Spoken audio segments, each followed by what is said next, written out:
Born from the ashes of 9/11 and funded by the CIA, one company built an AI to see everything and everyone. It tracks wars, borders, pandemics, and profits. Governments use it. Corporations depend on it. And most people don't even know it exists. This is Palantir, the most dangerous AI company in the world. September 11, 2001. 4 planes, 2 towers, 3,000 lives lost, and one question burned into every intelligence report for the next decade. How the hell did we not see it coming? The US had all the data. Multiple agencies had pieces of the puzzle, but no one connected the dots. There was no single pane of glass. So Silicon Valley stepped in with an idea. What if we built software that could? Something that could sift through oceans of emails, surveillance footage, passport records, satellite images, and bank transfers, and find the next Osama before he booked a plane ticket. Enter Peter Thiel, the PayPal co-founder and libertarian philosopher in residence, who had just made millions by stopping credit card fraud with algorithms. Now he had a new idea. Use those same tools to stop terrorists. If anti-fraud tools can detect a stolen credit card, why can't we build tools to detect a stolen airplane? He called it Palantir, named after the all-seeing orbs in Lord of the Rings. A fitting name for a company obsessed with visibility and secrecy. Palantir started like a Bond villain's tech startup. Small team, secretive office. Their first investor? Not Sequoia, not Andreessen Horowitz. It was In-Q-Tel, the CIA's very own venture capital firm. Yes, the CIA has a VC arm. And no, you're not supposed to know that. The goal? Build a platform that could do what no human analyst ever could. Spot threats hiding in plain sight. Blend messy, siloed government data, passport logs, drone footage, field reports, into one God view. Easier said than done. Early Palantir was buggy, over-engineered. One official described using it like trying to fly a space shuttle just to find your car keys. Agencies resisted. Bureaucrats balked. The NSA thought it was cute. The FBI thought it was terrifying. But behind the scenes, the company kept building. Quietly, patiently, almost obsessively. They weren't chasing profit. They were chasing belief. The belief that software could prevent another 9/11. As Palantir grew, so did the myth. Inside the office, everything screamed, "We are not like other tech companies." No press allowed. Clients anonymized. Engineers were sworn to silence. If Google was a theme park, Palantir was a bunker. At the center of it all was Alex Karp, a philosophy PhD, wild hair, wireframe glasses. Looked like he wandered in from a Nietzsche book club. Thiel was the strategist. Karp was the monk. He'd lecture employees on the ethics of power. We're not in the business of surveillance. We're in the business of understanding. That sounded better on stage than in practice, because Palantir didn't sell software. They sold certainty, the promise that somewhere in the noise was the truth. And only they had the tools to find it.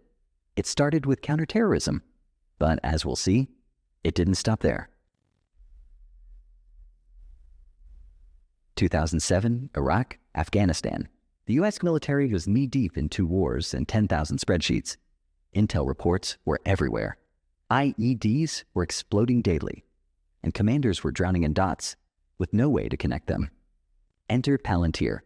Its software, codenamed Gotham, stitched together bomb data, insurgent networks, cell phone logs, satellite maps, all in one interface that actually worked. You could literally see the whole kill chain. And it looked like Google Maps. Special forces loved it. Analysts swore by it. Generals started requesting it. The Department of Defense took note. Palantir didn't just show you who planted the bomb. It showed you who bought the phone, who sent the money, who met with whom, when, and where. Now, Palantir built this technology to find enemies of the state. But the terrifying reality is, you don't need to be a target of the CIA for your data to be mapped, tracked, and sold. Right now, thousands of data brokers are collecting and trading your personal information, your full name, home address, and financial history. The promise had become a product. And for once in military tech history, the troops wanted the new software. Not because it was mandated, but because it might actually save their lives. But in Washington, if you're not invited to the table, you're probably on the menu. And Palantir was not invited. While soldiers were praising it on the ground, back in DC, things got ugly. Who the hell are these guys? No contracts, no clearance, no golf retreats. They're not in the club. Palantir had no lobbyists, no revolving door hires, no steak dinners with procurement officers. When the Army tried to award a $200 million Intel contract to a legacy contractor, no competition, Palantir did the unthinkable. They sued. Yes, a Silicon Valley startup sued the U.S. Army and won. A federal judge ruled that the Army had broken the law by refusing to even consider Palantir's software, even though soldiers were already using it in the field. The message was clear. Innovation wasn't optional anymore, but neither was controversy. By now, Palantir had proven itself in war zones. So the question became, what else could it do? Turns out, a lot. Immigration and Customs Enforcement signed on. The Department of Homeland Security followed. Soon, Palantir was being used not to fight terrorists abroad, but to track people at home. Software that once helped stop IEDs was now identifying undocumented workers, mapping social networks, predicting threat levels. This guy's cousin rented a truck near a known safe house, suggesting he may be a courier. Recommend detention. Translation: his cousin drives a Honda. Pick him up. Civil rights groups were alarmed. Immigrant communities felt surveilled. And inside Palantir, some employees started asking, is this what we signed up for? Internal letters leaked. Protests bubbled. One engineer resigned, saying, I wanted to stop terrorists, not deport families. But outside the office, contracts kept coming. More agencies, more money. The mission had expanded and blurred. Palantir was no longer just a counterterrorism company. It had become something else. A surveillance platform, a battlefield algorithm, a state-sponsored crystal ball, and it was just getting warmed up. By the late 2010s, Palantir had conquered war zones, outfoxed the Pentagon, and racked up contracts with nearly every three-letter agency. But there was one battlefield still untouched: corporate America. Not because Palantir didn't want in, but because, for years, they claimed they were above it. We don't mine user data like big tech. We build software for governments that saves lives. And that was true. Until they realized governments move slow. CEOs sign checks fast. Therefore, enter the pivot. Palantir launched a new product, Foundry, basically Gotham's friendlier, cleaner cousin. Still powerful, still scary. Just now in a buttoned-up suit instead of combat boots. Foundry integrates all your enterprise data, then tells you how to fire Dave from logistics. Suddenly, everyone wanted in. Oil giants used it to optimize drilling. Pharma companies used it for clinical trial pipelines. Hedge funds used it to predict markets before your Bloomberg terminal could blink. We used to make decisions with intuition. Now, I make them with this magic rectangle. Within a few years, Palantir had quietly become a digital consigliere for Fortune 500s, helping them make decisions faster, leaner, and often without understanding how. See, Palantir doesn't just show you dashboards. It doesn't just give you options. It tells you what to do. Shut down Plant 3, reroute shipments, increase stockpile in Region 7. But what if I said Plant 3. During COVID-19, it was everywhere. The U.S. government used it to track outbreaks, distribute vaccines, manage supply chains. Hospitals used it, airlines used it.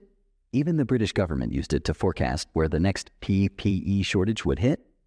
And here's where it gets weird. No one outside Palantir really understands how the system works. Not fully. It's not a spreadsheet. It's a black box with influence. And not everyone was happy. We gave an unaccountable private company power over national logistics and critical healthcare decisions during a pandemic because their interface looked cool. But Foundry didn't care because it got results. And in the corporate world, results get you paid. By 2020, Palantir had gone from Tolkien-themed startup to government contractor to multinational enterprise consigliere. And now it was finally time to go public. Palantir's long-awaited IPO. Wait, what the hell is that? A direct listing? That's right. No roadshow, no big pitch. Just a quiet, hey, we're tradable now, and a surprise Dumbledore-style appearance on the New York Stock Exchange. And when the numbers came out, investors were confused.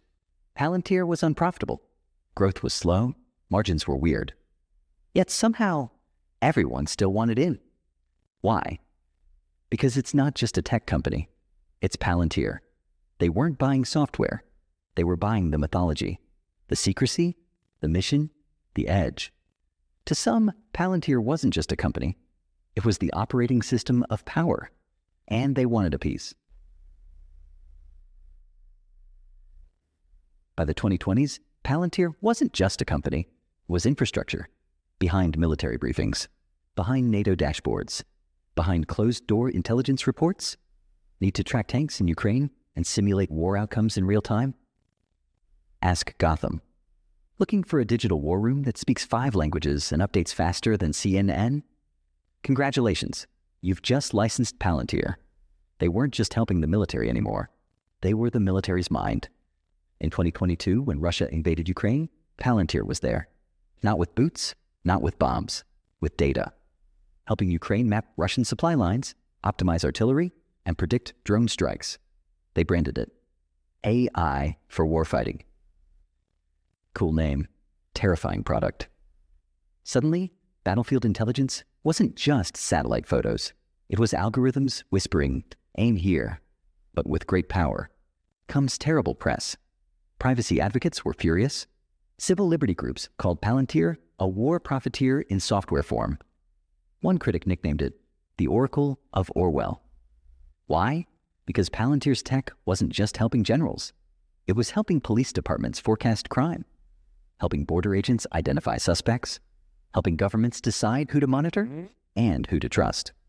And none of it was transparent. Activists raised alarms about racial profiling, predictive policing, and algorithmic discrimination. They asked, what happens when a flawed dataset becomes a digital warrant? We save lives. Period. Also, we're not responsible for how our clients use the product. We just built the hammer. If someone uses it to hang a picture or break into a neighbor's house, that's not on us. Have a nice day.